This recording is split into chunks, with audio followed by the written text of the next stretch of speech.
स्वागत है आप सभी का सुजस ई बुलेटिन की सीरीज में। 4 जुलाई 2025 खैरथल तिजारा मुख्यमंत्री ने पंडित दीनदयाल उपाध्याय अंत्योदय संबल पखवाड़ा शिविर का किया अवलोकन। अंतिम व्यक्ति तक पहुंच रहा योजनाओं का लाभ। प्रधानमंत्री ने यहाँ पर पंडित दीनदयाल गरीबी मुक्त गांव योजना के तहत बीपीएल परिवारों के लिए विभिन्न योजनाओं को जोड़ा जा रहा। प्रधानमंत्री श्री नरेंद्र मोदी ने वर्ष 2019 के बाद गरीब कल्याण की परिभाषा बदलकर उसका जीवन स्तर बेहतर बनाने का काम किया। प्रधानमंत्री के नेतृत्व में हमारी सरकार युवा, महिला, किसान, मजदूर के लिए काम कर रही है।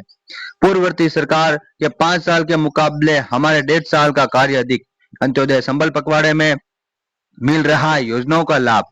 साथ ही माननीय मुख्यमंत्री श्री भजनलाल जी शर्मा ने कहा कि राज्य सरकार गरीब को गणेश मानकर वंचित वर्ग, किसान और युवा, महिला के साथ ही वर्ग के लिए कल्याणकारी योजनाएं संचालित कर रही है। समाज के अंतिम छोर पर खड़े व्यक्ति तक इन योजनाओं का लाभ पहुंचाने के संकल्प के साथ हमारी सरकार पंडित दीनदयाल उपाध्याय अंत्योदय संबल पखवाड़े के तहत प्रदेश भर में शिविरों का आयोजन कर रही है। मुख्यमंत्री ने खैरथल, तिजारा और अलवर को विकास की विभिन्न सौगातें दी। केंद्रीय पर्यावरण, वन एवं जलवायु परिवर्तन मंत्री श्री भूपेंद्र यादव ने कहा कि मुख्यमंत्री श्री भजनलाल जी शर्मा ने अलवर भरतपुर के 5,432 करोड़ रुपए की चंबल पेयजल योजना को स्वीकृति प्रदान कर तिजारा के 172 गांवों में पीने के पानी की उपलब्धता सुनिश्चित की है। अलवर की रूपारेल नदी के लिए मुख्यमंत्री ने स्टेट वाइल्ड लाइफ बोर्ड के माध्यम से प्रस्ताव भेजा। उसे नेशनल वाइल्ड लाइफ बोर्ड में स्वीकृति मिल चुकी है। इससे रूपारेल नदी में पानी की आवक होगी। साथ ही यहाँ पर मुख्यमंत्री ने कहा कि हमारी सरकार 1.5 वर्ष में पूर्व सरकार से 5 साल के मुकाबले में अधिक कार्य कर रही है। साथ ही सामूहिक विवाह सम्मेलन से मिल रही समाज को सकारात्मक दिशा। माननीय मुख्यमंत्री ने कहा राज्य महिला सदन में 11 आवासनियों का विवाह सम्मेलन हुआ। पारदर्शिता से चुने गए योग्य जीवन साथी। 13,000 से ज्यादा बेटियों को 71 करोड़ रुपए की मिली सहायता। यहीं पर माननीय मुख्यमंत्री ने भजनलाल जी शर्मा ने कहा कि प्रधानमंत्री श्री नरेंद्र मोदी के नेतृत्व में केंद्र और राज्य सरकार महिला सशक्तिकरण के लिए निरंतर कार्य कर रही है। महिलाओं के सर्वांगीण विकास के लिए हमारी सरकार कृत संकल्पित है। इससे उन्हें समान स्नेह और आत्मनिर्भरता की राह मिलती है। मुख्यमंत्री ने 11 लाडलियों को उनके जीवन साथियों को सुखी वैवाहिक जीवन के लिए आशीर्वाद दिया। साथ ही योजनाओं के तहत पिछले 1.5 वर्ष में 13,000 से ज्यादा बेटियों को 71 करोड़ रुपए की सहायता दी है। मुख्यमंत्री ने स्वामी विवेकानंद जी की पुण्यतिथि पर नमन किया।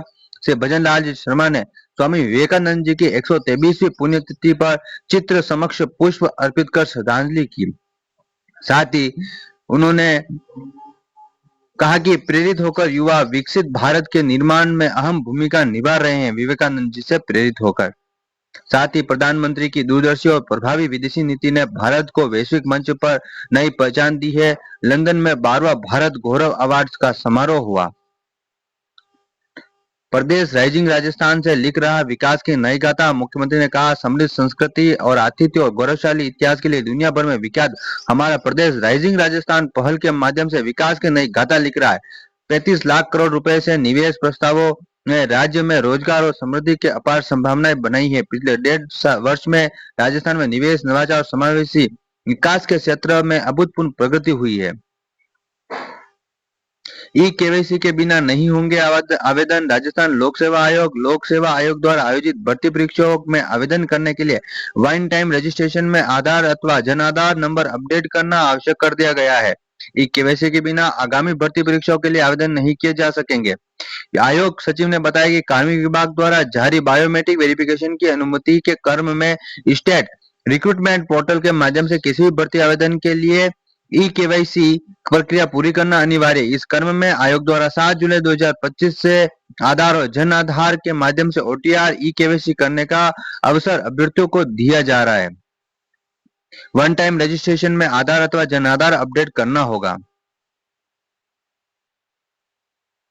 मुख्यमंत्री ने नवनियुक्त पुलिस महानिदेशक से भेंट की। हमारे नए जो पुलिस महानिदेशक पुलिस है वो है राजीव कुमार शर्मा। पुलिस महानिदेशक के रूप में इन्होंने पदभार ग्रहण कर लिया है। साथ ही यहाँ पर राजस्थान सरकार में विकास की अपार संभावना है। यह अवार्ड वैश्विक मंच पर हमारी बढ़ती ताकत का प्रतीक है।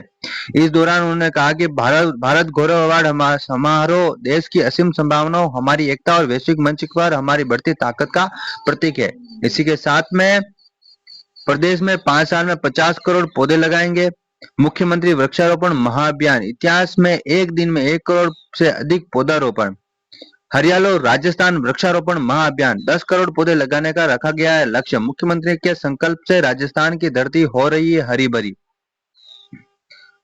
मातृ वन मरुस्थल से हरियाली का जन अभियान, राज्य सरकार द्वारा यह महाअभियान केवल वृक्षारोपण तक सीमित नहीं है, बल्कि यह एक जन आंदोलन बन चुका है। इसमें हर नागरिक की भागीदारी सुनिश्चित की जा रही है। राज्य सरकार के वर्ष 2024-25 के बजट की घोषणा में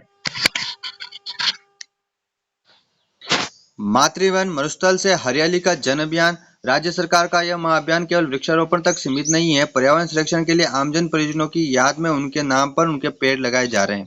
इसी के साथ में इस बुलेटिन में इतना ही। नेक्स्ट बुलेटिन मिलेंगे नेक्स्ट करंट अफेयर्स के साथ। तब तक के लिए धन्यवाद।